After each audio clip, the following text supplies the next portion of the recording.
Hola mis queridos hermanos, que la paz de Dios esté con nosotros. Vamos a leer Ezequiel 37 para que aprendamos a ver cuáles son los 4 pasos para el cumplimiento de una profecía.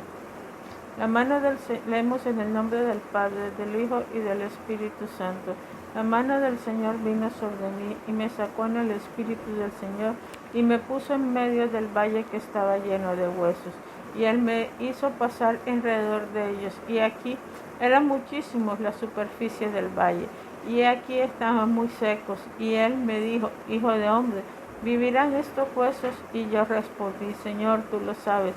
Entonces dijo: profetiza sobre estos y dile: huesos secos, oí palabra del Señor. Así dice el Señor Dios a estos huesos secos: he aquí, haré entrar en vosotros espíritu y viviréis. Y pondré tendones sobre vosotros, haré crecer carne sobre vosotros, os cubriré de piel, y pondré espíritu en vosotros y viviréis, y sabéis que yo soy el Señor.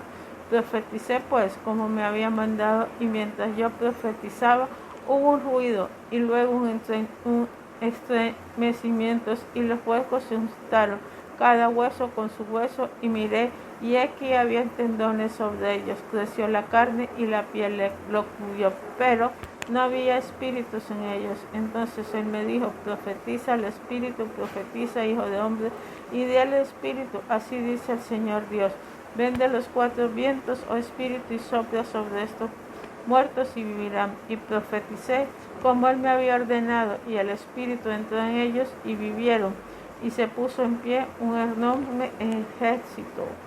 Amén. Bueno, aquí vemos algo importante. El primer paso: él recibió revelación profética.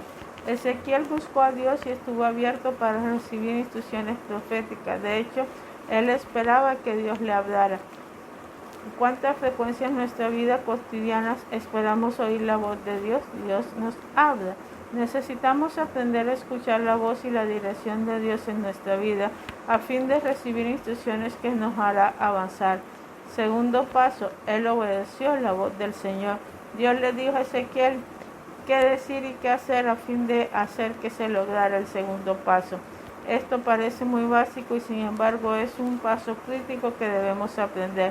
Ezequiel no podía haber pasado al cumplimiento completo de la profecía sin antes haber obedecido a Dios en el primero, segundo y tercer nivel. Si tienes una dificultad para obtener nueva revelación y para oír la voz del Señor, regresa y asegúrate de haber hecho todo lo que el Señor ha querido de usted en ese momento. Eso tienes que hacerlo. Si Ezequiel no hubiera hecho los pasos que el Señor le hubiera dicho, ni hubiera profetizado, el Señor no le hubiera dado a Ezequiel ninguna revelación. Ezequiel tuvo revelación porque él entendió lo que el Señor le quería decir. Hay que obedecer hasta en la última cosa que él diga. Si quiere usted continuar avanzando hacia el cumplimiento profético, necesita obedecer la revelación actual y arreglar las cosas con todas las personas. Tercer paso: él observó el logro del propósito de Dios y evaluó la situación. En cada nivel de obediencia, Ezequiel vio suceder milagros a medida que se lograba la voluntad de Dios. Aún así, él sabía que todos los propósitos de Dios no se habían cumplido. Cuando profetizó los huesos secos, tal como el Señor le ordenó que hiciera, vio los huesos juntarse. Eso es en sí mismo debió de haber sido una visión grandiosa y milagrosa, pero cuando miró más de cerca, vio que aún con aquella gran milagro no había aliento en los huesos. Cuando volvió a obedecer el Señor y profetizó, vio que vino el aliento a los huesos. Un gran ejército de seres vivos constituyó a un montón de muertos, de huesos secos e inútiles. Sin embargo, aún había desesperanza y enfermedad.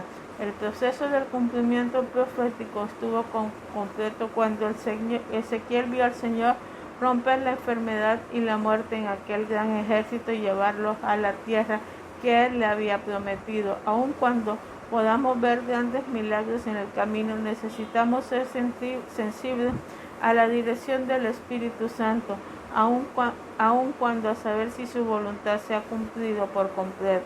Y por último, el cuarto paso: Él escuchó la siguiente instrucción. Milagro tras milagro no detuvo a Ezequiel para buscar a Dios para saber cuál era el siguiente paso. No disfrutó de la increíble obra de Dios, de modo que eso evitara que mirase hacia adelante. Desde luego necesitamos detenernos y dar gracias a Dios por su gran poder y permitirnos ser llevados a la adoración. Pero no podemos dejar que la gloria de algo que ya ha sucedido evite que avancemos hacia un nivel mayor de gloria. Que Dios te bendiga, hermano. Amén y amén.